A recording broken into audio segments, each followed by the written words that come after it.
Hello again, it's Noob, and yes, we finally have got our Covert Instruments Covert Companion. Now, before I carry on, just want to say that I bought this one with my own money. It's a high-profile tool. It's made by one of the most famous YouTube lockpickers out there, Lockpicking Lawyer. So I bought this with my own money so I could do a fully independent review. It's not sponsored content. It's definitely not an advert. All thoughts are my own. I have no affiliation with Covert Instruments whatsoever. I've never worked with them on any tools, so yeah, I just wanted to see what this was like myself. Now, I know that this is pretty much a collection of bypass tools with a few picks, but because I had a few picks, I thought I'd splash out and go for the turning tool expansion set as well. So I thought that would really just be a nice set where I can only use the tools that Covert Instruments make all in one go. Don't have any external turning tools. It's all going to be integrated. Before we go on, also price wise, and we'll come on to that at the end, but the price of the Covert Companion is $90 and $35 for the expansion. So altogether that's about $125. Just over £100, I think, at today's exchange rates, although you've got to include shipping and customs charges, all those kind of things. So yeah, that's what it comes as. That's what it's priced at. And what I might do now is just do a video of me assembling it. So I might speed it up or cut it or something like that, so you don't get too bored. But let's crack on.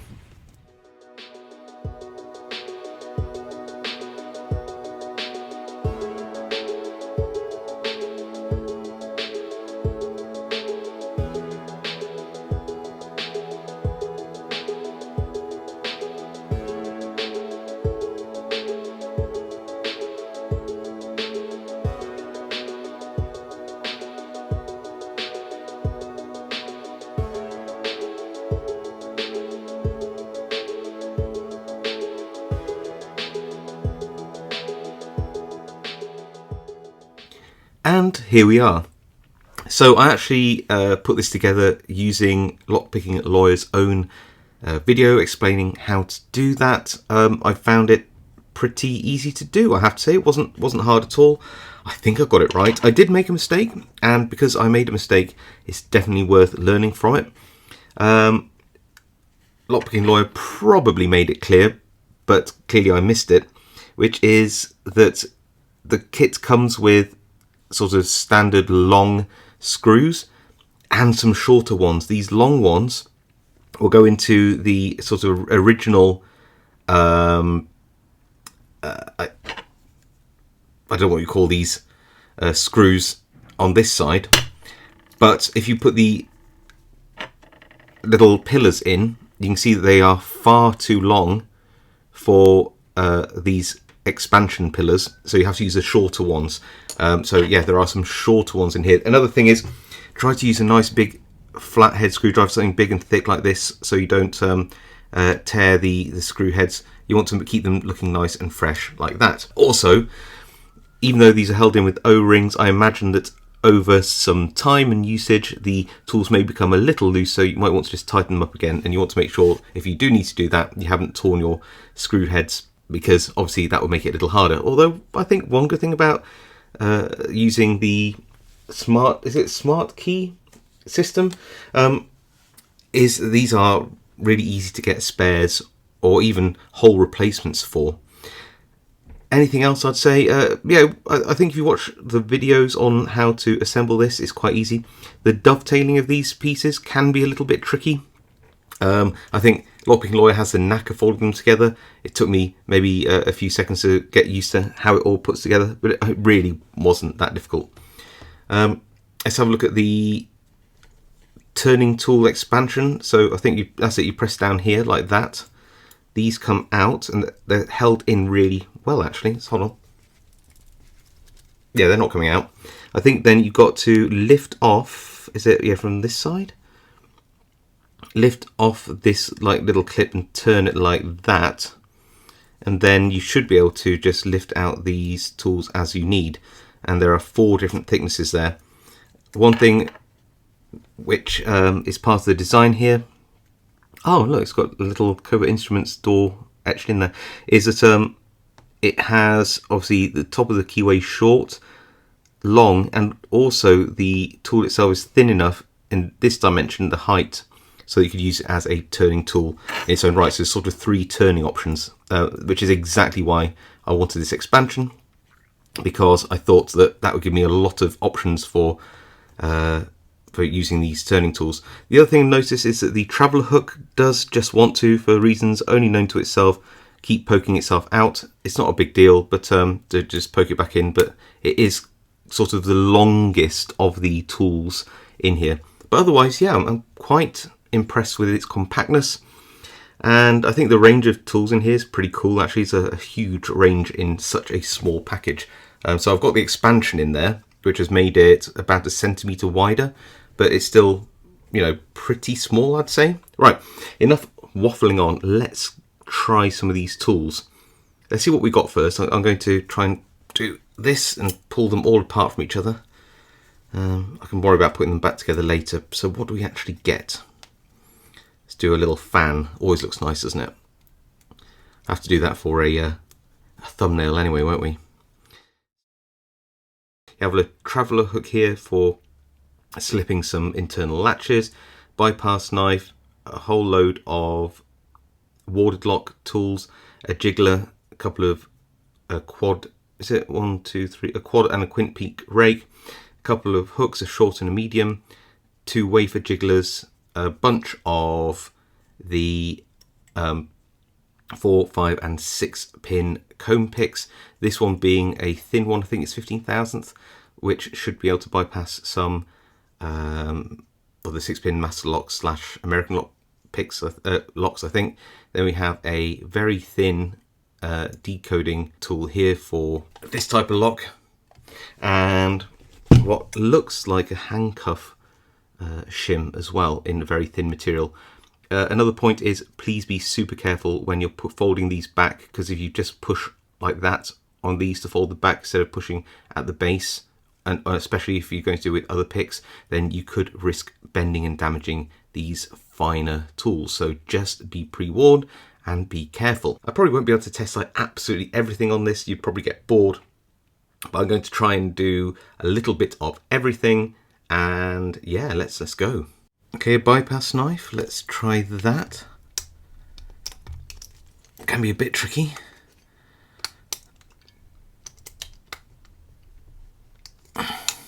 There we go, got it. That was quite hard. You can see the amount of pressure I put on my finger there, just because it's not gripped in, but you can use it.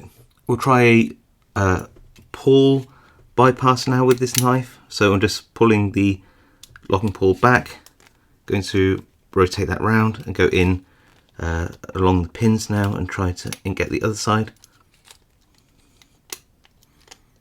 There we go, got it. We can look at this traveller hook in action. We have the padlock shim, which does take a little bit of practice to be able to figure out how to get it underneath the ratchets like that. And it is thin, so I think I would expect it to bend. It's easy to sort of straighten out again, but this is very thin, so be careful. Let's try a warded lock bypass. And another. A comb pick for a 4-pin lock. Now for the notch decoder. I won't do a full decode on this, but I want to demonstrate that it does grab hold of the locking bar. You can see it's rotating as I pull. There you go, see? That just means that this does actually grip the locking bar at the back to allow you to decode these locks. Try a wafer jiggler on this wafer lock. So insert it and give it a rock and a wriggle. There we go. Next we have a quad peak rake. We'll need one of the turning tools from the kit. So just pop that into the bottom of this little master lock 3. And I'm going to hold it sort of like that really. Just because we're raking, pinch it and put that into the lock and give it a wriggle and a jiggle, and we have, I believe, yep, an open.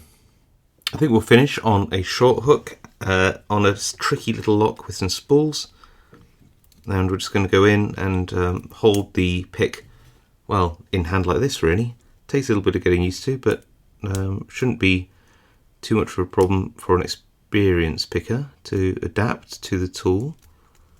Just going to go in, we're in a false set now, so it's just trying to find those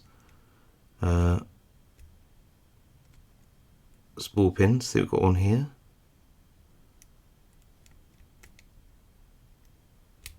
There we go, and we have, oh, don't lose tension, an open. So there we are, that's the Covert Companion. I think that I used one of every type of tool, the shim, the decoder, the combs, the jiggler keys, hooks, tension tools, traveller hook, the bypass knife, the warded lock keys, and the rake. So I think we've seen quite a lot of this tool. Let's do my standard format, which is sort of pros, cons, maybe some improvements, general comments, that kind of stuff. So pros, I found that the steel that's being used here, I don't know what it is truthfully, but it was strong. It felt strong and very good.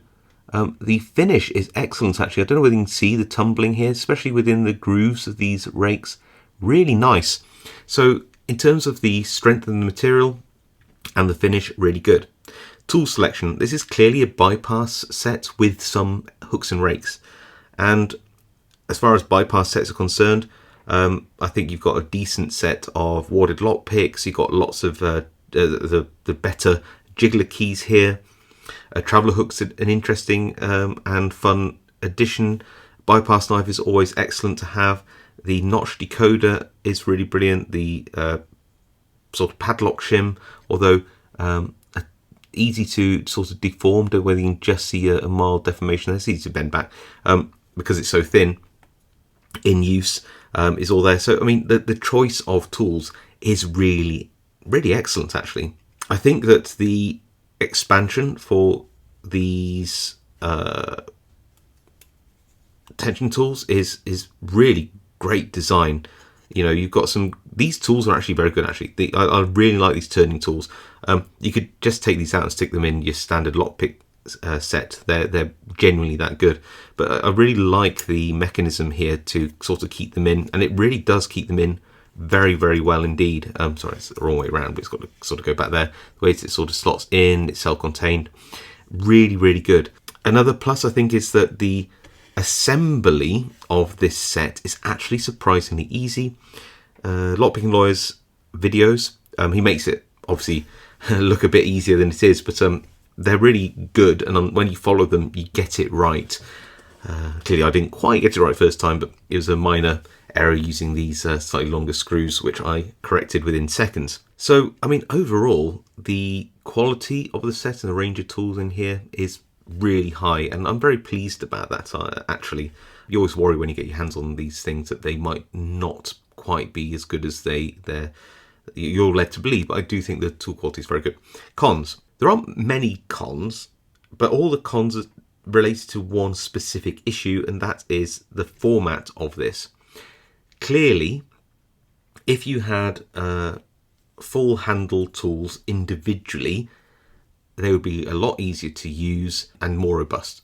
But you've got to bear in mind this fits into a very small format, which is, you know, can be slipped into a pocket, a kit, a bag. You know, it's a really good EDC bypass set. It's a really nice format that fits together very well. That being said, tools like the hooks and the bypass knife would do with a mechanism for locking them in place to make them a little bit easier to use. As an experienced picker, I don't find it as difficult, but I think somebody who is, you know, using primarily a bypass set might not have quite the same level of experience in managing sort of picking with your fingertips. So some way to keep these sorts of tools just locked in place would be a real bonus there. The other thing is that it would be nice to see a few more of the comb picks. I know there's got to be some compromises when it's regarding space, but there are a couple of formats here which are, or a couple of sizes missing here, which are in some of the kits, which are quite useful on some European locks, although I appreciate that these are very, very useful on some of the wider open keyways that are found in North America, where this tool is made. So, you know, maybe I'm just being a bit greedy. So, I mean, yeah, is there any other comments here? Price. The only other thing I want to comment is price. Clearly, $125, I think, for the whole thing. It isn't an insignificant amount of money. You could get one of these key safe things, one of the holders, plus some sets of combs, jiggler keys, and a couple of finger picks, plus these tools for probably a little bit less money altogether. But then you'd end up with multiple tools. You know, you'd have, let's say, a jackknife set, you'd have some warded lock sets, you'd have some jiggler set, you'd have a comb set, you'd have, you know, a bypass knife, a traveller hook. You get the picture. So whilst I think you could probably make a collection of tools which you could get for cheaper, I don't think you could get a collection of tools as compact as this for the price. So do I think, despite it being relatively expensive, it's not worth it? No. I think that the value is about right for what you get. You know, you're getting a compact set of well-made tools. So yeah, I think that overall I'm quite impressed with this set. Its flaws are minimum, I would say, and related to the non-locking format of the tool, but the quality and range of tools is definitely there, and some of the additions are really welcome, like the notch decoder and this frankly genius design for the holding of multiple tension tools. 3 different ways to use these 4 picks, so you've got 12 tension tools in there if you just get that expansion. So I would definitely recommend, if you're going to get the Covert Companion, that if you're going to go that far, you might as well get the expansion set for the turning tools, just because they are genuinely very good and they make obviously your picking and raking, sometimes jiggling, just that little bit easier. Anyway, that's my thoughts. I would love to know yours in the comments, especially if you have one of these. Do you agree with my assessment? Do you like it? Do you think that my pros and cons are good? Do you disagree with me? Let me know in the comments. I do read them all. I reply to as many as I can. If you like this video, please leave a like. And if you haven't subscribed and want to see more content like this, then please do subscribe. It really helps my channel out. And of course, I'll see you all next time.